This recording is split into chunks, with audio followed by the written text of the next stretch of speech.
now. See how many people actually tune into this. But either way, it's going to be posted and it will end up in the playlist on my channel and yours as well, I'd imagine, under the live section. So, all right. So, for those who will watch this, I am Alex Tex Cate. I'm a competition shooter. I teach law enforcement, military, civilian competition. I've been teaching for 10 years. I've been competing for a little over 4 now.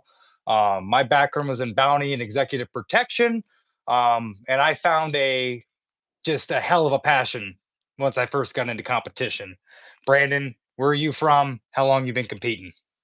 Indiana, born and raised.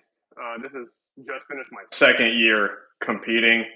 Background's been in military for the past 12 years, and then found competition shooting down in Louisiana, and then started my first season down there, and have spent the last 1.5 up here. So Okay. still pretty new, but a lot of time coaching and training in the Marine Corps and now the Army. Right. Are you still in the army now? Army now, yeah, still, but I probably got 4 months left. Getting medically retired here soon. Okay. Well, and we can only hope, right, that the VA does the medical retirement the right way. And I I'm, hope that you get everything you deserve when you get out, man. I'm about to find out real quick. Yeah, yeah, you will. And it won't be they'll give you a determination real fast, right? But a follow-up to that determination takes about 20 times as long, which ain't fun, right? Yep, that's what I'm in the So middle of right now is waiting.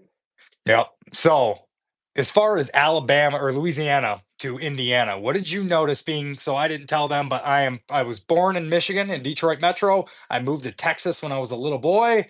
I grew up in Texas. I lived there till about my mid-teens, and then I've been back in Detroit ever since. So that is where the Tex name comes from. But being I also lived in the South and then moved to the North, I didn't shoot in the South back when I was down there. I got into shooting, and all of my experience was up here in the North. What would you say was the biggest thing you noticed between Louisiana and Indiana? The biggest thing, I think there was a lot more. Well, first off, there's a lot more clubs, a lot more competition where I'm at, where I was at in Louisiana versus now. I think it's just what I've noticed in different states. It's kind of like culture driven on what principles or what disciplines people like.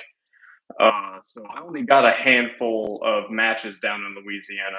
I was actually started, and what got me hooked was down at Century Defense in Lafayette, Louisiana, where Brandon Elias, big open Yep, shooter, yep, yep. I started where his range is at, that indoor range, and started with those guys. And those were like my first mentors that translating from everything I had seen on YouTube in the beginning of realizing how are those guys so good, and then seeing guys like that in person.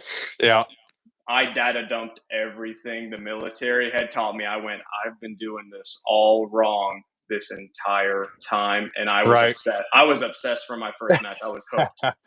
Oh yeah, So that was, I say, the biggest thing was people were just every match people were at. Like people didn't miss a match. It was hard to get in matches. Sometimes up here it's hard to fill matches. yeah. Uh, it just We depends on noticed that. yeah. But I mean, down there you got year-round capabilities too, right? It's kind of like all the amount of top shooters that come out of Florida, right? Like the amount of them who live down there in Bradenton, Brandon, Tampa area, and then your other huge group who lives over by Volusia on the East Coast near Daytona and New Smyrna. Like you just have such a powerhouse. And I don't know if you remember, I was supposed to move to Palm Coast last year, Mhm. and I was going to be Fallujah was going to be my new home, and that was the one thing that I was super stoked about with the move. Unfortunately, it didn't end up happening, but that's one thing that I was looking forward to was, man, if I get to go from shooting at a Michigan club where and we have a lot of good shooters up here, but in comparison, like you're saying, in comparison to the guys in the South, we have to every 10 GMs out of Florida, we might have one up here, right? And that it's just we don't get to shoot year round. It's not as big of a part of the culture. Hunting is a lot bigger here. So like the people down there who would gravitate more to competition shooting and sport shooting up here, they go to right to hunting. And that's kind of what occupies their I guess their basic of what they use firearms for on a yearly basis is going to be for hunting. Obviously, we spend all these months in miserable cold weather, and shooting outside when it's 25 is just not feasible, right? And I was a match director for 2 years in Oakland County, and trying to host matches even going into November, December, it was just not even worth it. It just wasn't. You know what I mean? So even our IDPA guys, they all switched to inside, but which is nice, right? Because the majority of our training comes from what we do in the gym, what we do in our backyards. Because you and I are both like to set up agility courses in our backyards and run them. But for us up here, we really are solely reliant on dry fire for 4 months out of the year. If we don't have a great dry fire program and a great indoor training program, every year you show back up because we do have an off season up here. It is just you feel like you're doing that catch up every time. And that's how I felt my first 2 years. Luckily, my third season, by then I had really figured out kind of an off season program that was really working for me. And I am excited that I'm in the off now, at least until March when I head down to South Carolina. Obviously, I didn't decide to do Florida. Just wasn't in the books with going on an elk hunt last week. But setting up that dry fire program up here is just absolutely crucial, and there's a lot less people who do it. First down in the South, those guys have a lot more range time, more consistent throughout the year, where they have a little bit more opportunity than we do, at least as far as pulling triggers in a full open competition setting, rather than how a lot of us have to go to an indoor range. And, luckily I have the county club, so I don't have to deal with standard lane range stuff. But a guy who's trying to get into competition and is stuck to an indoor lane range where one, generally you're not allowed to draw from a holster, two, even reloads. Doing reloads in there is testy. You'll get yelled at by because we know the level of RSOs that work in there, right? No But rapid fire. yeah, Whatever. no rapid fire, right? No Whatever the heck doubles, which is what we do. Is everything we shoot at, we shoot twice unless it's white. Yep. And either white paper, we don't shoot at all, or white steel, generally only want to hit once, right? So, and it's not like you can set up steel in the back of a lane range. Like you're not going to get that positive relationship back. So you're stuck doing pop, one, two, three, pop, right? Just you're limited up here. So I definitely understand why it is that way in the South versus up here. But we just have to do a little bit more, when we're not, in the wintertime to stay up and to try and continue to push those boundaries. Because you and I both, like we wanted to talk about, and we might as well get onto that now, is kind of what we are doing being from the North, being we cannot train outside for 4 or 5 months out of the year, I would say. um what are the main things that you focus on when we're stuck inside during these winter months and we are so limited to outdoor training? What are your favorite things that are staples in your training program in the off season? I'd say it's the same stuff that I do during on season. I think I just up my amount of dry fire sessions. Um, Last year I started the off season, like the last half of off season, whatever you want to say, like a month and a half. I started doing 2 a days. I made Yep. them I made them shorter sessions, so it was more intense and demanding, like off the bat. So it was like no more than 20-25 minutes morning and then early afternoon. But it's the same stuff for me, man. I think it's just refining that consistency and like really pushing the vision and transitions. I really have found like a huge breakthrough in the past 4 months where I didn't have good results in my last half of my majors because I was in this weird in between breakthrough where like sometimes it clicked, sometimes it didn't. I'm trying too hard to make that breakthrough happen. Results didn't happen. And then one day it just clicked. And it's just all about transitions and visions for me. So Yeah. those are going to be my biggest focuses again this off season. Everything else is kind of just maintenance, if you will, like reload speed, draws, and getting the right grip off the rip and off your draw. Right. Everything else, it kind of just falls into place for me right now. Right. I 100% I'm with that. And that's also kind of why I was interested to hear how you go about that. Because That's kind of the one thing that I've noticed, is and like you'll hear from the guys who are much better than us, but guys like Tom and JJ and all them, and they will tell you like as you get to that higher level, it's easy to just stop losing kind of track of the little things that you're trying to grow on because as you get better, when your first year of shooting, you may have, and this is just an example, say it's a bill drill. In your first year of shooting, yeah, your bill drill was 3 seconds. You know what I mean? So it was easy to tell a significant difference when by the end of year one, you were doing a 195 bill drill, right? You chopped the whole second off of a drill, right? Now, like I had gotten myself down to a 147. That is, I spent a lot of time because Isaac Lockwood's a good friend of mine. I spent a lot of time just poking at what him and Billy were doing with the Bill Drill Championship, right? And one of these days, and I've told him, I've told Isaac at least, one of these days I'm gonna show up, stand next to you, and you're gonna be like, "Oh, you come to watch?" And I'm gonna be like, "Nah, I'm here to beat you." But that's how I am, right? It's a challenge. Any of it's a challenge, And can I do it? Yeah. If I put enough time into it, any of us can.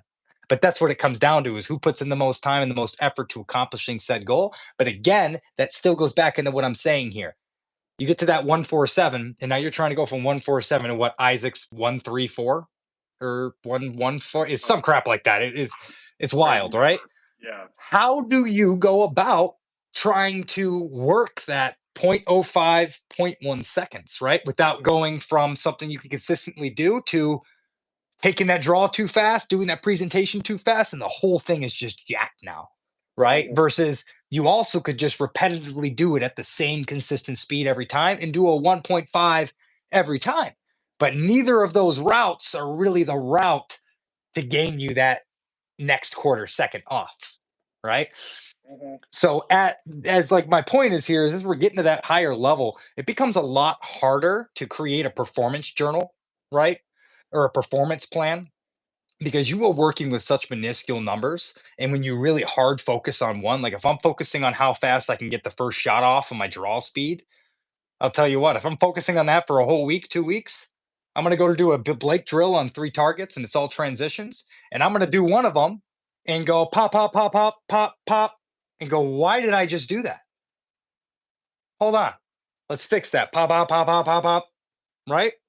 Mhm. But it's just like with anything, you start focusing and growing in one area. Well, anything that's coming up here is going down here. So it's always that, like what you're getting at, keeping that consistency of the certain things that you repetitively works become subconscious, right? But and man, this Joseph guy is hysterical. Have you read that? I First of all, the haven't read guys the anything guy yet. said the dry fire thing before we even got into it. I think this guy is just here not knowing who either of us are to try and put in his 2 cents. Hey Joseph, you are welcome, man. You keep spitting whatever you feel like spitting there. Does it mean that I'm gonna listen to you? Yeah, I'll let you work your imagination on that one. But I'm definitely not here for if you want to Three- do a podcast with us, hey man, shoot me a message. Come on by. Come on. You're welcome to. But yeah, at our level, do you read that? Gains are slower at our level. That's cute. That's hilarious. Yeah. Um, Um, unless JJ has made a YouTube and called himself Joseph, which isn't it, because I text him right now. that's not what Um, something JJ would say. no, it's not. JJ would tell you just what I was about to say. 3 days a week ain't enough. Yeah, ain't enough. Exactly. Dry fire twice a day, 3 days a week. That ain't gonna. That you're never gonna beat JJ Rakaza, Nils, or any of those guys with only dry firing 3 days a week. It's just. I mean, maybe you can if you're a freak, but anybody who is at that level consistently does dry fire every day, up to twice a day. Now, Brandon and I have been doing that heavily for a while. And guess what? We are still very high A's. Like we're both like 84% A's. I have a master in steel challenge and an IDPA, but we're still stuck just right there. And guess what? We are putting in all the work. But those guys who are way above us, they didn't stop working. They're continuing to raise that bar. So even though we're growing, so are they. So we have to grow at an expedited rate if we want to catch them. Yep. And that's just Like you can't just keep doing the same things over and over again and expect yourself to get there. You have to continuously raise the bar with everything else that's going on. And like think about this game 10 years ago, right? You watch guys shoot 10 years ago, it was not what you see now. Just like with Yeah. hockey, right? Even in NHL. The sports have evolved in every facet. Like it's not the same. Right. In every facet. Like guys will talk about, Michael Jordan versus LeBron or and I don't really care for basketball, so I'm gonna use Wayne Gretzky. Okay. I'm gonna use Wayne Gretzky and Sidney Crosby or Wayne Gretzky and Alexander Ovechkin. Um, you cannot compare the two. It's just like you can't even compare JJ, Nils, Max, or any of those guys to Jerry Barnhart or Jerry Michalik or any of those guys back in the day, or even Rob Latham back in his prime. You just can't because back then it hadn't been evolved to what it is now. And if you try to get someone to explain how evolved it's become, it's not something at least I can't explain. I haven't been in the game for 20 years. Sure, a guy like JJ will tell you exactly how it's evolved, right? A guy like Rob Latham or a guy like Phil Strader, those guys will tell you, oh, I'll tell you, right? But it has evolved so much that if we aren't doing absolutely everything we can in this off season, especially when we're stuck to winter, how are we gonna ever catch up? Let alone to guys who live in Florida, in Texas, in Arizona, right? The guys over at Rio. Rio hosts some of the best shooters in the country. I went Yeah. there for area two, and hell, just showing up there early, I saw all the locals, and all the locals was Max, Leah Grandis, Nils, Justine Williams. They all live out there. Carson Harding, all of them. And it's like, man, I can't imagine what it would be like to my home range be stacked of some of the best in the world. But then you notice a consistency there. Everyone who comes out of that range who trains with those guys, Hmm. right? We don't have that, so we're trying to develop it for ourselves, right? But at the end of the day, the dry fires almost everything. I definitely put a lot of time in, and I know you do too, into actual footwork, like agility work. What would you say, Brandon, is the number one footwork thing that you found this year was something that you needed to improve upon? Like for me, example, it was my falling shots, like trying to work with gravity. And this I picked up from Tom Castro, and I'm excited for a class that I have coming up in December with him. And I really think he's going to change, all these little stupid things that I still do that I do well, but it doesn't mean they're the right thing to do and not consistently. Um, yeah, I do the falling out shot thing where and God forbid I missed the second one. Now I'm down trying to come back on target. That's a whole second just in trying to come back and probably a bad hit. So, what is your thing? How do I say it? I've been working on one specific footwork thing the past like month or two, and it's um planting. Yeah. Like in a football player, or I played soccer all my life, so I played college soccer. So footwork is like inevitably a part of it. But I'm also rehabbing military knee injuries, doing stuff like that. So like gaining immediate stopping on a dime has been what I've been like gaining a lot of ground on in terms of time.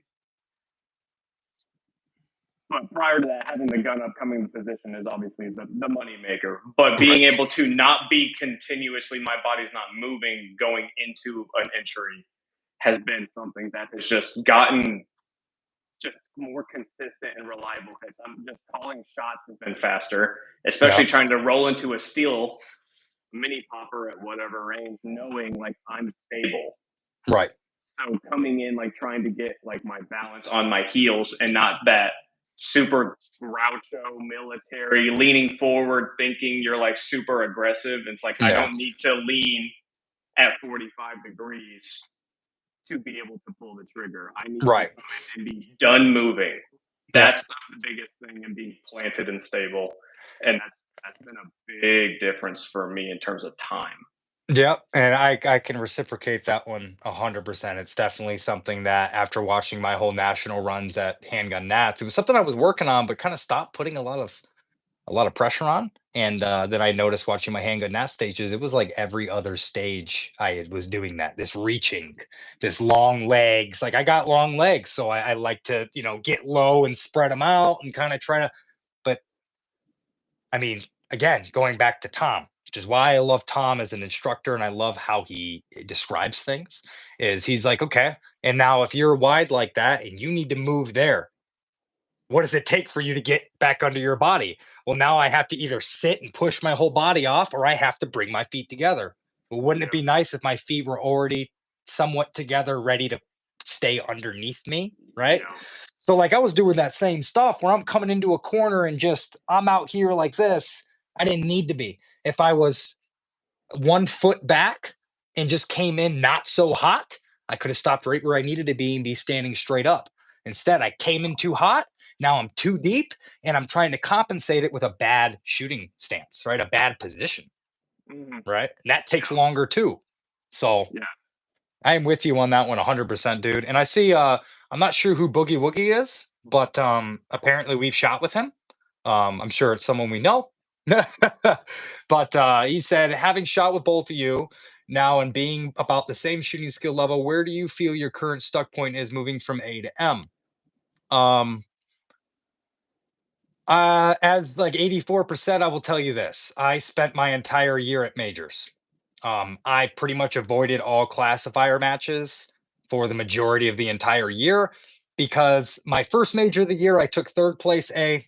And after that, I was just on a mission to win an A overall at a major to get my master. I was a match director. I ran classifiers. I've seen plenty of M's out there who finish 50 places below Brandon and I. We are just, and same with our buddy Ryan Walden. He's another high A. Mhm. We do M things, but I would say the number one thing that we miss that doesn't put us there is simply consistency. Like, as we're talking about here, we're talking about these little things that we're still figuring out.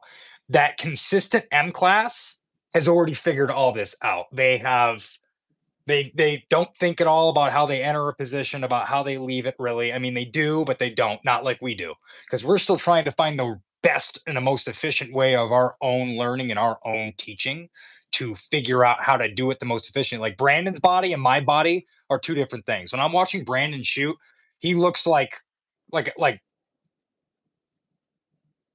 linebacker in a way. Like how you move around as like a linebacker. And Five it's seven one, but sure. Yeah. Yeah, a 5'7" linebacker. But seriously, when the way your shooting stance is just screams power and control. Me with my long ass legs, I look any photos and stuff I do, and that's what I'm trying to eliminate is not looking like I have power underneath me or the ability to move easily. So I'm noticing that if it's a quick position, I'm putting less thought into my stance in that position. Now, it works 75% of the time, but it's that other 25% of the time that happens that creates where, I have a top 10 class stage run on one stage, and then, or top 10 division stage run. And then the next stage, I'm 80th. Yeah. And then the next stage, I'm 21st. And the next stage, I'm 12th. And the next stage, I'm 95th. That right there is truly what I think above all is the difference between that high A and M. When you consistently put every single stage within, like, I would rather put 20 stages between 10th place and 20th place and end up in 13th or 14th than have two stage wins where I just sent it and I was first overall in division on the stage, but then my other 18 stages on the weekend were just trash. Yeah. Well, then those first place stages didn't do anything for me at that point. But I think it comes down to consistency, which for me is mental management above all. And I just read the With Winning in Mind by Lanny Basham. And holy crap, man, that's what I read when I was on the mountainside for 10 days in that elk hunt. I put in that With Winning in Mind book and I listened to it twice. I took so much from that book. I came out with an entirely new way of going about any given match moving forward. As you saw, I literally came back and kicked off my company in its full legitimacy. I'm on a mission, right? And it showed me. So like last year, I had shot 2 no shoots in 1 major. I had not shot a no shoot in a major in like 5 majors. Guess how many no shoots I shot after that one day? I shot a no shoot at every major for the rest of the year. I was missing on steel all the time. And guess why? Told myself that I was sucking at it. I said, "Damn, those no shoots. All right, I'm just going to be real slow on 'em, bro." And all I did was negatively affirm that I'm not good at that now Yeah. versus being good at it, right? And saying, I'm going to hit that and nail it every time. 1 for 1 on steel this whole match. Let's go. 1 for 1. All these no shoots, I don't even see it right through them. I'm the best at no shoot targets. I am the best at no shoot targets. I am the best at mini poppers. And that's how I have to move forward and I don't need to say it to anybody else. And other people be like, oh, that's not what it's about. It's all about that positive affirmation, right? And believing that you are it so that your mind manifests it to make it happen. Now, obviously, you still got to be able to do it. But as we know, we can do it. It's just our heads that get in the way. What would you Yeah. say is the biggest hang up between A to M for you? Well, coincidentally, I made M like about a month ago. Oh, did So you? Yeah, congrats, man. So I'm just the appreciate it. loser now. It's okay. No, it's like an 85.3%. So it's Hey, it just counts, bro. yeah, it does. It wasn't the goal. It wasn't the goal. I was just at a local, shot a really good classifier because I changed my mindset on the classification system. I mean, early on, I think it gets everybody, and it is a benefit of USPSA. Like, it gives you something to measure, feel proud of. It's an Right. achievement. But I got into this to win. I want Yep. to. I'm about the process. I want to win. I want to see how the winners are doing it and how I get there to be in that super squad. What do I Yep. got to do? Whether I'm a C class doing it, I don't care. If I do it well as a C class or a B class, it's just going to hurt more feelings and Yep. it'll be more fun. But Exactly. um, for me, the biggest thing was stop caring about them, and that's just a personal thing. Is I treated the Yeah. classifier stages not as a stage, Yeah. and I started just treating them like a stage, and I stopped worrying about it. It's like, yeah, I mean, every GM has a zero or hero run. Go pull up their membership numbers and you'll see Yeah. 98, 96, and then you'll see a no count 47, Yep. and they just go, yeah, it's a throwout. Who cares? Yep. Whatever. That was just for fun for the ride. But I started doing that mindset, and it made a big difference with me. And like kind of tracking back to what I said, I had a lot of learning curves the past 3 months of kind of trying to break down my technique really, where I was having a lot of mics on stages, trying to learn how to keep up on time, be a rabbit and not a turtle, like JJ told me. Like, Yep. no matter how bad a stage was, is don't stop being a rabbit because if you Yep. slow down, you're still not getting there anyway. Yep. I was actually having a lot. That breakthrough where I made M was where I spent 3 weeks dry firing twice a day, every day, where all I was doing was changing my grip because Yeah. I just could tell something was just not right. And it literally got back to foundational skills of I had been working so hard of trying to push speed that I had been slowly turning my hand behind the gun over time, causing me to throw shots because I wasn't around the trigger enough. Like simple Oh, trigger you were getting farther back behind the heel where farther your back finger was coming behind it. off. And I didn't catch it until I just broke it down one day in dry fire. Like, okay, what am I actually feeling? What am I seeing when I just try to slam that double action as hard to the wall as I can? What movement am I seeing? And I realized, why is my hand so far? And it just that Right. time it clicked, switched it to where I ought to be. Right. I It just went away. The magic, the misses, the mics, me trying to force speed, it all just fit together in one puzzle piece. Right. All because I neglected, just as you said before, I neglected some foundation because my focus was trying to be, I got to keep up on time. Yeah. I'm seeing guys like Brantley burn it down, and you're like, dude, how do I make up that time? Right. And you make up that time by just doing it right the first time. Yep. Yep. And it's nothing It's magical. It's just nope. he does it the way it ought to be done, Yep. raw Every bad. time. He's not forcing it. I was trying to force it, and it caused me to create a training scar. So I had to go Yep. back and fix it. Once I fixed it, M just happened Yeah. Yeah. without training. And see, I'm very confident that like I am very here's the other thing too. A classifier match happened here, and right after nationals. It was the week after nationals. And like I was kind of saying about Michigan, and this ain't dogging anybody to any of my Michigan people who are listening to this. I'm saying nothing negative here. It's just for my needs. I got a list of the classifiers that were going down at the club. And per usual, it just kind of because you have a problem with help, I'm not running it anymore. They kind of have whoever's willing to help with the match that week doing it. Let's put it this way. I saw the classifier list and said, yeah, I'm not gonna go. I'm just not. And I'll tell you this right now. So speaking of classifications, like up here in Detroit metro area, um, me, Jake Neergath, Matt Decker, James Wern, Josh Renlin, Zillion Zhang. The few of us kind of all trade places as first place at the locals around here. Every single one of them is an M except for me. But this year, I beat all of them consistently. Um, they are all very good M's too. So back to that, I'm not worried about the letter next to my name. I'm really not. I know what my capabilities are, and I know a lot of it was all mental at majors, right? Because at locals you can lay it down, because that's how I see it as classifiers. But I'm not going to go show up to a classifier match where by the end of it, there was three masters, good masters, who ran that whole classifier match, and not a single M run was made. Not one. Whole match, 50 people. Not bad shooters at all. Not a single M run was to be had. Or one. I'm sorry, there was one, and it was my buddy Kyron Moore, and he was shooting a PCC. But he's a GM in PCC, rimfire. He's a steel challenge god. He's a GM in all of it. So we got him into USPSA, and then he's picked up a PCC, and he's just wicked with it. He's awesome with it, right? He got one M run, and I think it was only like an 87. And this On the kid's a new, GM.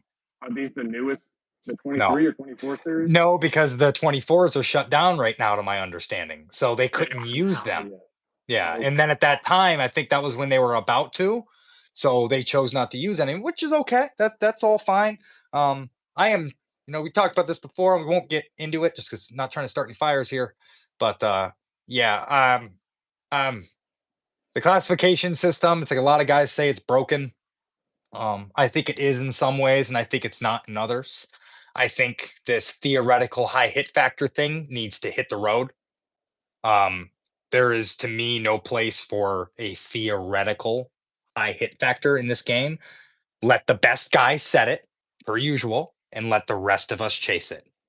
Hmm. But if you set a theoretical high hit factor that can't even be hit by the best in our game, that's not an accurate. And that's just my interpretation of it, right? It's I don't work for the USPSA. I'm not Jake. I'm not dogging anybody. I just you know I do not put focus on classification at all. I would rather get it because I got a match bump at a match for really laying it down over 20 stages or 15 stages than because I shot one good stage at a local match. Yep. It's just kind of been where it's not like I have a problem with it any other way at all. There was a problem that went on at my club, which is why I stepped down as a match director, and it was due to guys rerunning classifiers over and over again until they got it right when I was at nationals that year. So when I heard about it, I said, I want nothing to do with this. I'm out. I'm not doing this. Nope, I won't even have my name associated with this, nothing like that. So after that, I kind of got a really bad taste in my mouth about classifications and about classifier matches and about classifier stages, especially when you will still see some of the most shot out classifiers. I know there's guys who apparently don't believe that that's a thing. Yeah, it is. Yeah, it is. When you got guys who are competing and finishing at 88, 89, 90% at a major, and they can't even shoot a 75% on the classifier, it means that the high hit factor was a 0 to hero success hit. Mhm. And it Yeah. happens. It happens. You know what I mean? I've done it in practice. I've never done it when it counted, but I've done it in practice where I have ran that El Presidente GM score. Well, I tried it 5 times, and one of the 5 times I nailed it.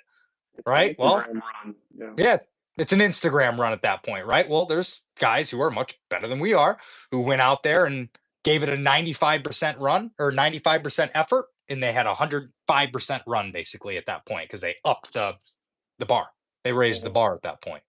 So it's like I even got a call, like I was telling you, from a buddy who saw a masterclass on my website and was like, "Oh," and was giving me shit for it. Now he wasn't trying to be a dick, but that just shows you the weight that guys put on that letter next to your name. It's like I've been coaching and teaching for a decade, right? I can teach better than I can do in a lot of aspects, but that's how some of your best coaches in the world are. Like you don't see Bill Belichick ain't throwing a football. He didn't even, I don't even think he played college football. I don't even think he played ball. Like he played high school football, and that's it, right? Just because you get what I'm saying. So I think a Mhm. lot of weight gets put on the classification thing. We still want them, and we like that merit because it's a good, like you said, a good measurement of our skill level compared to everybody else. But at the same time, like I know guys who were stuck in A for a long time, and every single time they finished a major, there was just not enough guys in there, especially when limited optics came around, not enough guys to get a match ball. Well, I Yeah. watched guys like Corey Messersmith before he got to his M shooting like 89, 90%. Well, guess what? He was still an A because there wasn't enough GMs for a match bump. And I get it. But that's again just another example of quit putting all this merit on the letter next to your name. It's just like just because you're a GM and this every GM I know who teaches is awesome. So this is not about anybody that I personally know, but it's just like just because you're a GM doesn't mean you can teach it type deal, and vice versa. I agree. So it's just back to that. The classification is your personal ability to perform under pressure. That Mhm. is all that is. Now it matters, and it matters to us. It does. But I think a lot more stress, just like you said, you start looking at them as just a stage and you'll succeed at them. I think there's so much pressure put on them that a lot of guys never get their classification because the pressure. One or two, they don't feel pressure at a match or at a major and they do really well. But when they step up to that El Presidente, 99 classifier, it's oh shit, I got to do this in the second and a half or, nothing type deal. All this pressure and stress starts to get added on and now your mental management is going out the window, right? So it's Yeah. just another way of testing. You can get it from majors. You can show it just based on how you win performance wise at whatever you're competing in, but getting that master GM is a merit and a badge, right? And it is worth it. I just don't think it is to be used to purely judge a shooter for all that they are, if I that agree. makes sense. That's I all. agree. Yeah. It's like I want to get my M2. I do. I have it in IDPA. Like I said, I have an IDPA major in January where it's my first time shooting as an M at an IDPA major. And I'm excited for that. But when I compete against all those other masters who are competing at this IDPA major, I'm always first or second place. So I'm exactly where I need to be. I don't need to go get distinguished master. I am where I need to be. Mhm. And it's not like it's my last year shooting. I have another decade of this ahead of me easily. Um, we will both be GMs when the time's right. But that's the difference too, is we know we will be them. We know we will get there because we have created plans and are working at those plans actively to constantly accomplish that goal. And at every wrong turn, we always readjust. And like you said, you felt the grip coming over and you had to stop, break it down, work it bit by bit, which is like obviously what we tell anybody when you're doing dry fire or training in general. Don't work it all as one. Break it up into parts. Break Yeah. everything up into pieces, into fractions. Like even when guys say a 3-part draw, I'm like, that's subjective. I have a 5-step draw, but I I also don't. draw in under a second. And someone's like, how do you do a 5-step draw? I'm like, that's how I broke it down to be able to accomplish it as one. It could be Yeah. 10 steps for you if that's what works in your head, right? Mhm. I don't even touch So that. I'm just like, is the gun there fast enough? Yep. It's all perception. Steps. Yeah. If you think about it in steps, it's not wrong. I'm I don't know. I'm a pragmatic dude. If I put too much thought into a thing, I generally overthink it.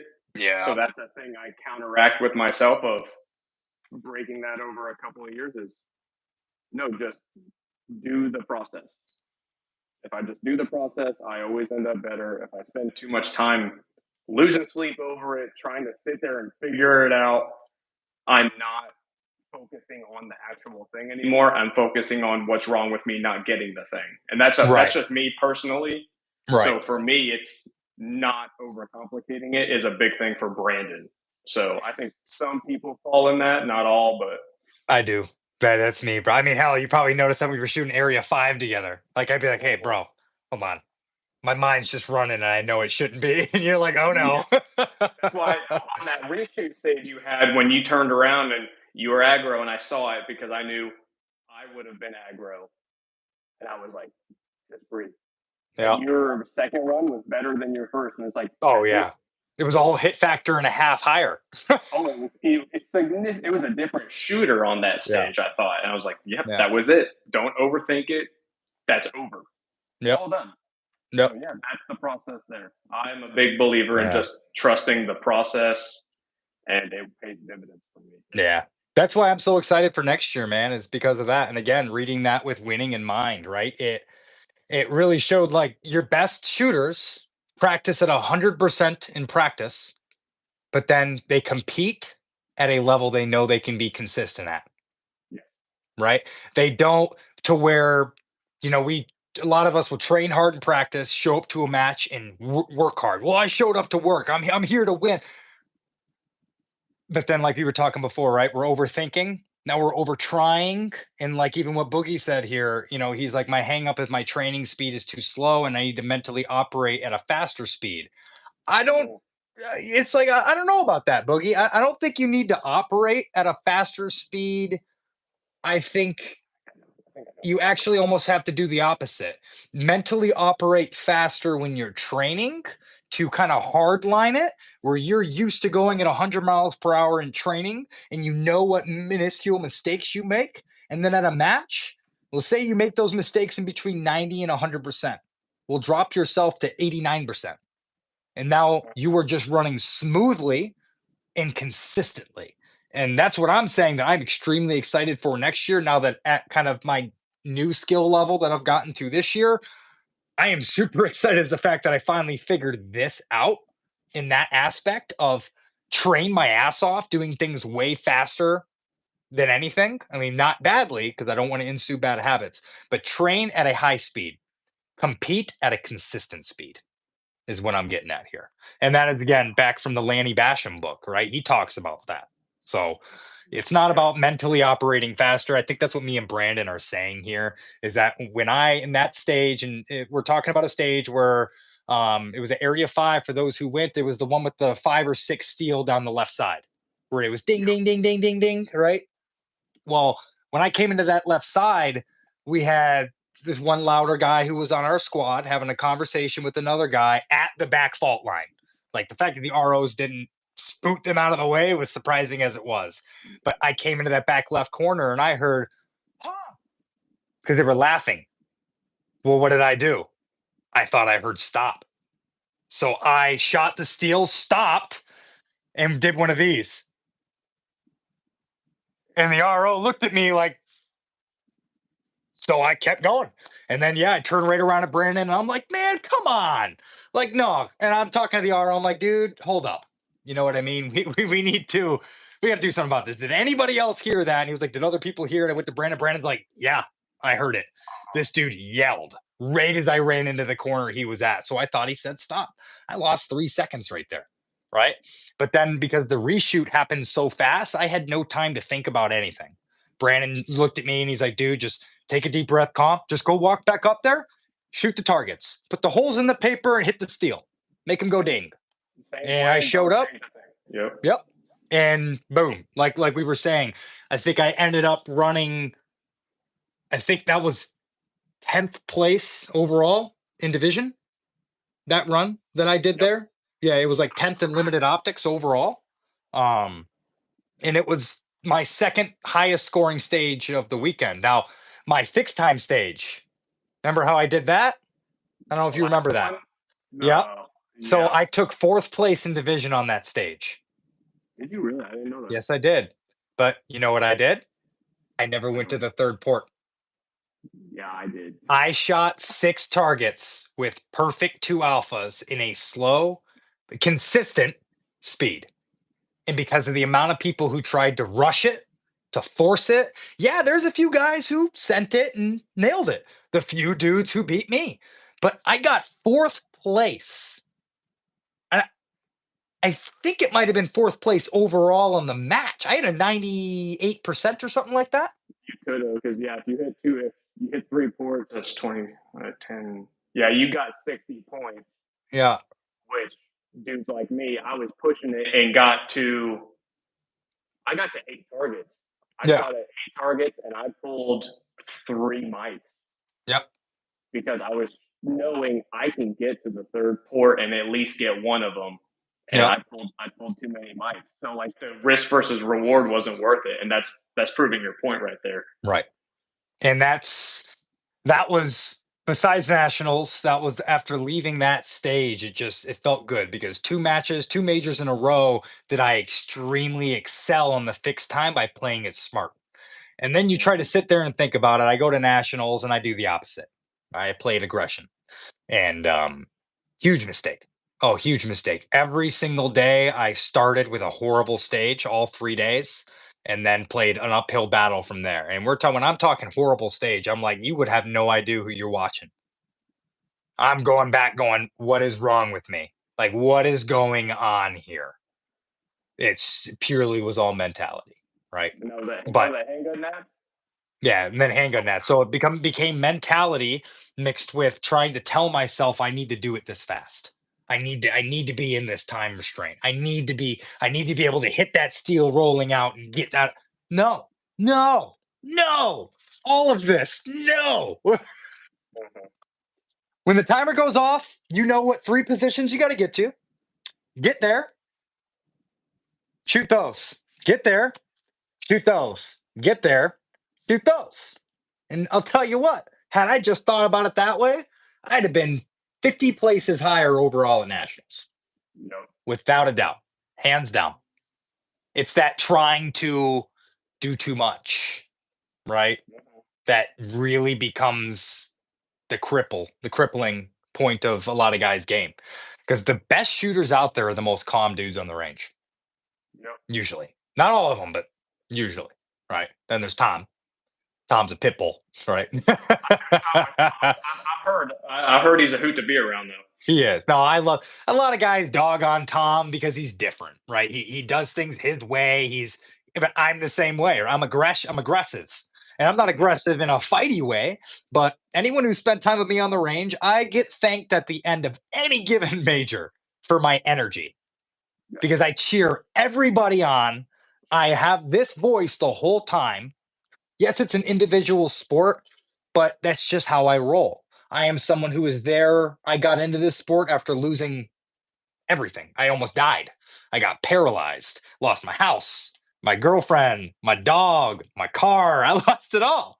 So for me, shooting was my new life. So and that's always who I've been. I was never a captain of a team because I was the best player. I'll tell you that right now. Never. I was never the best player on the team. But if I was the captain, it was because I was the biggest motivator on the team. So I look for that same thing, like hearing, like I don't know if you hear, like you were when I shot with you at Area 5, and then like Ryan too. When I walk up to the line and I hear, "Let's go, Tex," you know what I mean? Like I come from sports where that was warranted. I was a competitive bodybuilder for so many years, where the crowd when you came out showed you how many people loved you. Some people, no one said anything when you walked on stage because you had no fans, or no, not fans, but you had no friends and family there, right? I knew so many people that I knew what it felt like to walk out on the stage and have everyone saying, just trying to hype you up. Like, you got this, let's go. For me, that doesn't put pressure on me. That makes me feel like I've done this before. I can do it again. If I'm walking out there saying, all right, Alex, you You got to nail this. You got to get this. Like, show them what's up. This, that. I fucked it up already. It's kind of weird how that works, isn't it? Yeah. I mean, it's just different personalities. Yeah. That's But all it is. That's the energy you like. That's what you want to bring forward. And there's a lot of people who like it. I right, like being around it, even though I just don't act the same way. Doesn't mean right, I don't like being around it. right. I mean, I've People, I've made so many friends just from that energy, and I'll tell you what, you're never gonna make any friends in this game if you're the dude who's grumpy as hell out there, pissed off after every stage, and not not working with your squad, really. You know what I mean? oh But yeah, like the thing with Tom, for example, it's like why I think the only people who dog on that level of energy are the heavily insecure and those who wish they were that person in a way. I get that. I It's a think jealous and envy thing. it's a personality thing. Like you Yeah, and I are different, and very, yeah. I think we get along. And you were super. I remember at Area 5, there was one stage you were talking about me. I think you were talking about how much you've been focusing on steel, and I was like on deck or something like that. And I'm an in my head guy. Everything else is just I can tune everything out. I don't look at anyone. I don't talk to people. Yeah. That's just how I operate. And then you were talking to me, and I just remember saying like, "Hey man, sorry, I'm trying to focus." And you completely understood. You were like, "Oh, got it. No big deal. Yeah, because No I big didn't deal." know you were on deck. Yeah, and I'm just happy you didn't take offense to it because I'm like, Oh, I don't never. want him to think I'm a dick because I got RBF. That's just the No. Query bloodline. That's just our faces. But me, I don't know. It's like a golf thing. I just like that Legend of Bagger Vance movie where he can everything's fuzzy besides Yep. the fairway. Yep. That's just But I'm how the my same way, brain dude. works. I mean, I Yeah. have told plenty of people the same thing, and usually I'm not even, I guess that I don't even use words half the time. Like if I'm in the zone, I'm going like this and you try to talk to me, I'll look at you and just go, Hmm. and like, you're either going to get the memo or you won't. Yeah. But like, I'm the same way. Some people don't like it. I don't know. That's Yeah. not my problem, but it's different personality. I like when you're all hype because I'm like No. that's fun. No. And I like you see, I think I even asked you at one point, like in the beginning of the match, I was like, "Hey, I just want to make sure it doesn't bother you or anything like that, that I'm cheering you on when you walk up. You never know, right? Because even what you were just saying, right? Everyone has their own pre shoot ritual. And as much as I'm here to cheer everybody on, especially my boys and my girls, right? My friends, um, I also respect everybody's ritual at the same time.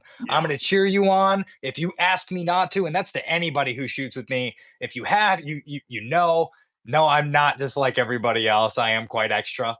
Guys will say I heard you from 5 bays over. Yeah, it doesn't always win being the loudest guy, but that's who I am, and I'm very happy with who I am, and a lot of people enjoy it. I enjoy it, and that's really all that matters. And I've made friends like this, because of it. But it's always respecting your squad mates and bringing the energy. We're all A type, right? So it's like, and that can be a lot of the conflict sometimes between different guys. And the same thing where you see, another shooter becomes an instructor or something like that. Like when I've been instructing for a long time, but when I went public about it, the amount of people who were just going, "Oh, really?" type deal, right? But that's because of that. We are all A types. Everybody thinks they're the best. And for us to succeed in our game, we have to tell ourselves we're the best. Otherwise, you're never going to be one of the best. You will never be one of the best until you wake up every day and tell yourself, "I'm one of the best." It just that's one thing that is consistent across champions of all sports. Every championship athlete that I ever coached, that's how they were. They woke up and they felt sorry for everybody else, and not in an ignorant way, not in a way of, "Oh, these guys are bitches." No, it was strictly, "Hey, good to see you, man." It's like, "Man, I feel sorry for that guy." And I might be like, "Why?" I'd be like, "Because he's got to lose to me today." that's I yeah, just hope, maybe he'll come close for his own sake, but he ain't getting me. No one is. that's right. It's All like right. that And that, old Larry Bird mentality on the old yep, 3-point contest. Interviewer yep, asked him, he wasn't even warming up. Interview asked him, "What are you looking around at?" And he goes, "I'm just trying to figure out who's going to finish second." yeah, exactly. Yeah, Trying to figure who's good. And that's why Larry Bird was so good. Kobe, same way. yeah, Kobe was the same way. He was just very quiet about it, But anybody, if you watch any of the Kobe interviews, that's how he was as well. He was just, I'm just focused on. He wakes up and he practiced before everybody else woke up, and he practiced after everyone else went to bed. Hell, the other night, I wanted to get a range session in, but I got super busy during the day. So what did I do? Well, I still got that range session in, but it was at Mhm. 11 o'clock at night. I Yep. went to our 24-hour indoor range and I was in there till 1 a.m. You know what I mean? Like, you gotta make it happen is the only way. And you have to believe that you can. Otherwise, you're gonna show up to practice every day and just do the same shit. Yep. That's If you exactly right. because if you aren't setting goals to accomplish with your training, practice, goal, or matches, any of it, right? How do you know what you're Yeah. trying to accomplish? Yeah. You're not gonna get So, anywhere. You're gonna stay in the same place doing the same things. That's all. That's what it boils down to. yeah, Mhm. exactly. So, well, we've been on here for almost an hour. Yeah. See, I You knew gotta we head could out. do. Yeah, I gotta get heading up north. Got back from that elk hunt dry, so I'm headed up to Manistee, Michigan to do some whitetail hunting for the next four Mhm. days. So the freezer a little bit. So that's one thing about me. Those who don't know, I'm a Michigan guy. So I am a very big hunter. I hunt elk, whitetail, mule deer. Obviously not Michigan. I hunt all over the U.S. I'm also a big pheasant, goose, and duck hunter as well. So shooting, I do not just shoot pistol. I also shoot three gun and multi gun as well. I have aspirations to shoot for the Team USA rifle team. I picked up multi gun this past year because of such. I will shoot for the USA rifle team at one point, and I also am going to be an Olympian at some point in the next 10 years or so. I have picked up bullseye, like 25-meter, and just like that Turkish dude that we all talked about, I'm going to be putting some time into Olympic shooting as well because I've always had the goal of going to the Olympics. I told myself when I was a young kid, I'd win a gold medal one day. So there's a lot of guys like that Turkish dude picked up shooting 3 years ago, right? Now I'm convinced he was an assassin beforehand, but that's up for debate. Um, but the guy, picked it up after a divorce. 3 years later, he wins a silver medal. Okay. You look at a lot of your Olympic athletes, and a lot of them haven't been doing it for very long. They just committed to it, type deal. So, a lot of aspirations, man. Are you gonna A lot of be? them. Are you shooting your Shadow 2 with all those, or like, are you picking up different guns? Like Picking the up three different gun. Are, guns. okay. Or no, three gun. I use my Shadow 2. Yep. Shadow 2 or my DWX for a three gun, IPSC, USPSA, IDPA because the Shadow 2 doesn't fit the box, or at least mine the way that they're set up. I actually shoot a PDP inner waistband, a full size 5 inch with an X300. So PDP is great gun. Um, Now, because it's IDPA, I definitely am looking to have it ported and do some of the fanciness to it. But being a USPSA guy, um, you know, there's just when I do that to a gun, I am You're completely limiting that omitting it. gun. Yeah. Yeah. Now I cannot use that gun in my main game. So I've kind of held off on it. But this winter I'm shooting against my buddy Brian Weiss. He's a lieutenant colonel from the U.S. Army Marksmanship Unit or the U.S. Army Reserve Marksmanship Unit. Mhm. He's local to me. He's a very, very good friend of mine. He is one of the best PCC shooters in the state of Michigan. He took, I think, second place PCC overall at IDPA Nationals this past year. Yeah, so he's good, right? He also shoots for Atlas. So he has like a chaos and all that all comped out. When I shoot Oh his, yeah. it's just like, man, it honestly made me hate competing against him a little bit. I bet. Just I hear good things about him. Yep, just because it really is like you're running a $8,000 comp 2011 versus my fucking $600 Walther PDP. So, um, that's where I like the divisions in USPSA, and I hate how IDPA's divisions are the way they are. It pretty much means if you have the money, you can now afford to be better than most. Because yeah, the shooter makes it, and guys will do it with a Glock, but you give an A class shooter a comp 2011 in IDPA, there is no arguing he's going to be able to do it faster. It's Yeah. just, it's not USPSA. You are forced to that little circle and you got to put them both in there. So it's how So fast does that gun return? so you can have it. You can port the barrel and still be in the same division, and it doesn't move you like USPSA. Like that would make it an open gun. Yep. Yep. All the guys at my club the two guys who I fight with against when I show up to IDPA, Matt Hall and Brian Weiss, um, they both shoot comp 2011s. And I'm out there with a Walther PDP. Now I got Matt a couple times this year, but I competed with Brian at the Halloween match, and Brian got me by like 12 seconds, man. He was like, "Oh, so I'm competing against you today, huh?" I'm like, "I something like that." We'll see. And I looked at the end, he was 12 seconds faster than me. It's like I cannot shoot that fast. I have not trained to shoot that gun that fast. That So makes my sense. splits might have been point 0.3, and his splits were consistently point 0.2 on everything. Okay. Yeah. That makes sense. Yeah, I've never shot IDPA. I hadn't had an interest in it. I didn't know that about the rules. Yeah, it's now if the match director over here wasn't one of my close friends and he supported me as a match director for a long time and I really try to support him and his crew for it as well. So I partake. Um I'm thinking maybe next year I might do IDPA nationals. If I end up building, I might build a Shadow 2 compact, port it, and that be an IDPA gun. And considering it, but I have to buy another Shadow 2 either anyway because my one primary one's at 50,000 rounds. So Mhm. it's about time to retire that to practice and get a new match gun. I don't want issues next year, so it's still the DWX, but I want two of the same thing.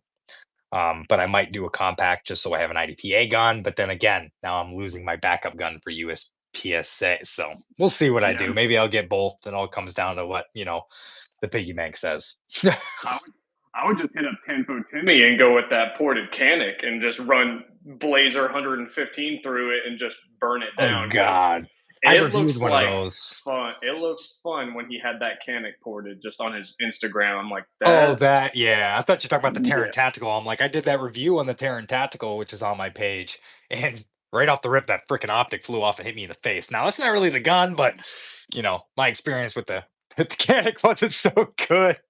And then you had the SIG issue. Yeah, I'd stick to Yeah. what hasn't hurt you. Yeah, yeah. It's like someone will be like, "Show me where the gun hurt you." I'm like, "I can show you where multiple guns hurt me." Hold on. We got some video of that. Yeah. So, yeah, I'm sticking with the Shadow Twos, and then, um, hopefully in the next year, I really would like to make a transition to Masterpiece Arms 2011s. Okay, Um, but again, that comes down to a piggy bank thing, right? it is. Yeah, At the end of the day, with being a big game hunter and someone who's trying to compete over 10 majors a year plus locals, self-funded. Yeah, sponsors help a little bit, which helps a lot. It's way better than nothing. It gets me a lot of places that otherwise I wouldn't be. But it's still a self-funded sport. We don't get paid like the NFL. So and it's hard to get funding for it too. So I'll be at SHOT Show this year. So if anybody is going to SHOT Show, look for me and my logo here. Oh, I'm covering it, but you will see me walking around. I'll be there with Atex Training Solutions as well as Reloading Systems. So yeah, if you see me there, come and find me. That's for sure. But yeah, man, I think it's about time to cap it off so I can go finish packing the truck up and head yeah, north. You got anything yeah. you want to I add? figured. No, man, I appreciate this. Was a good talk. We covered some good shit. Hope All we can right. try to schedule some more soon, or maybe get more people on. Figure it out. Yeah, absolutely, man. Yeah, no, I'd love to keep doing this. It's like, and like I had posted on Instagram, I'm not trying to start a new shooting podcast. This is basically just, I mean, I guess some guys will say basically a podcast. Dude, Brandon and I were on the phone and decided we should probably take one of these conversations and put it on a live because we remember being those guys who were looking for information like this. And again, we're not GMs, we're not the best, we're not winning national champions, but we are guys that are currently in process who are Yeah, not creating and yet. developing. Right. We're developing, not yet. That's the key words, not yet. This is a way of getting some insight from some guys who are on their way and haven't made it there yet. So you can kind of see and reciprocate and relate to maybe a lot of the same struggles, kind of like Boogie was saying right now. This Joseph guy is just here to try and tell people what to do. But hey, Joseph, thanks for watching, man. Either way.